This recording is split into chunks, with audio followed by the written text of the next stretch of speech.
Sometimes I close my eyes, but in doing so, I just play on loop how I use my being okay as a disguise. I'm not okay with it, but I smile. I'm not okay with it, but I don't have a choice. It hurts me to see you unhappy, but I think it hurts worse to hear the smile in your voice. When you talk about her, like she put the frickin' stars in the sky, I don't need to ask when you started loving her, but part of me still wonders why. She checked more boxes for you, for the idea of who she could be.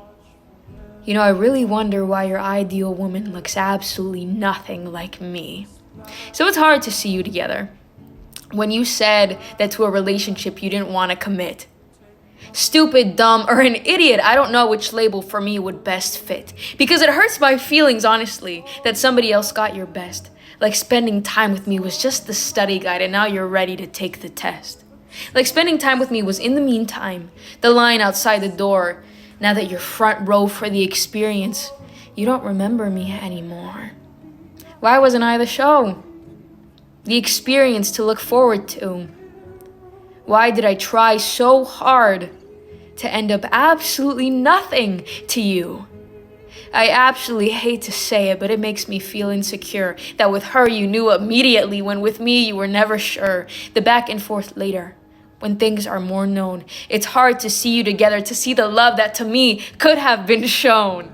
Because I think you might love her. I think you might not even know.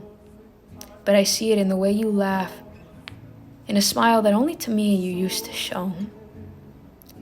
So it's hard to see you together. Maybe that's lonely of me to say. But what made her so worth it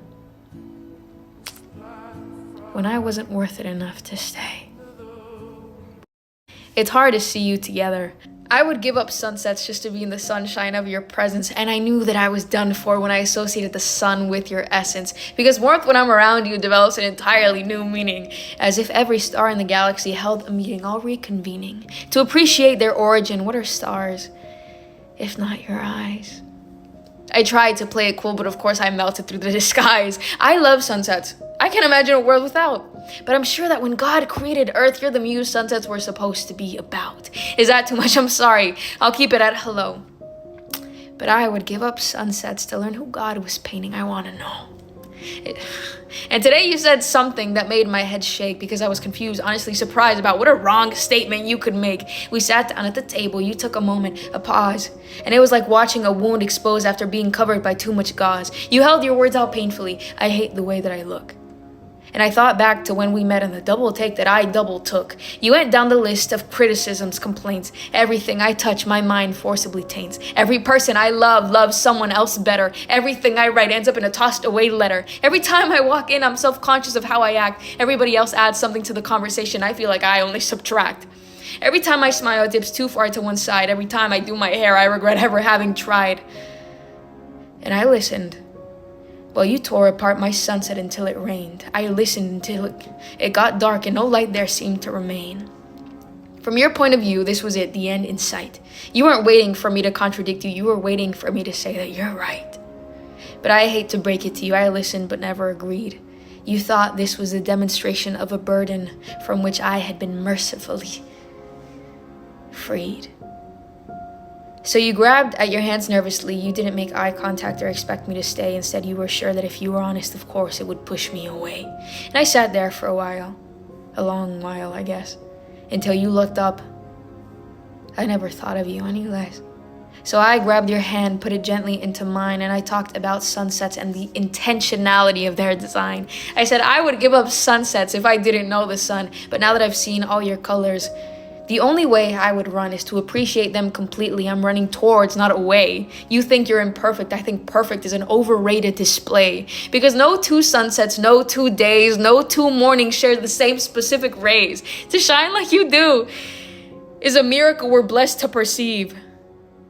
I would give up sunsets if you weren't already the sunset God hoped to achieve. With my writers, I was telling the story of my life, and I'll tell you exactly word for word how I'll become my man's wife. But I'm not quite sure about it. So here's some options you can take. He starts out my best friend. The feeling is slow to come awake. Until a moment in time where we both decided to just forget that we promised to stay just friends a long time ago when we met. Or we both remember that being enemies is such a bore, and in an exasperated sight, but I can't pretend to hate you anymore. Or it could be forced proximity, two coworkers who used to get along. I say, I get it, you stopped liking me. His mind screams, you could not be more wrong. Really, miscommunication? Alright, the second chance trope. She moves on and he begins writing in order to cope. But she becomes a poet and he becomes a muse. So tell me, which story for me would you choose? And the writers all giggle. The editors all sigh. They say, wouldn't you like to know how you'll meet your dream guy? And somewhere in the corner, ferociously taking notes, is a shy little angel writing dream in bolded quotes, who runs it out of the room to the producer of the show, or maybe it's a movie with multiple seasons, I don't know. The producer waves it off, so the young angel runs, but he keeps bumping into people. She's gonna think that these are the right ones. But the rooms have glass windows. I can see all of this occur, but only as of late, when I can see how wrong for me some of them were. And my beautiful angel shrugs, sorry is all I hear, then goes back to running towards somebody else, I fear.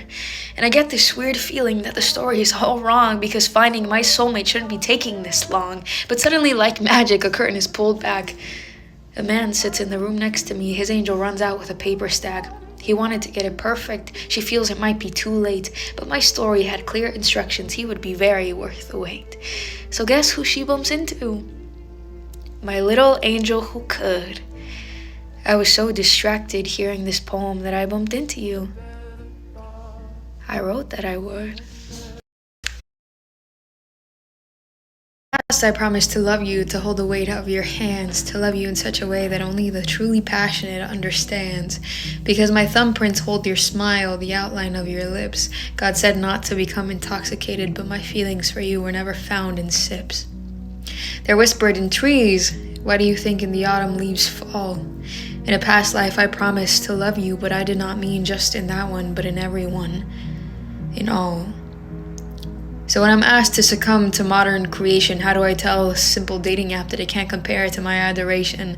And people get confused, and sometimes it's just for fun. But in the past I promised to love you, not just anyone. So understand my apprehension, understand my point of view, that many can pretend, but none have been you. And I feel it in the way I laugh, the breath that their presence brings. It's not the same, is it? I've been fooled by present things. When in the past I was devoted, I was certain, I was sure. God said not to become ill, so for you I became a cure. Of all superficial maladies, of all reckless distraction, they say to only expose parts of yourself, but I've never loved in such foolish fraction. So how do I return then? To a past where I was changed? How do I believe in a present where our souls' meaning is arranged? Tell me, because I cannot fathom how I must know that in a past I promised to love you, but now I have no idea how that was so.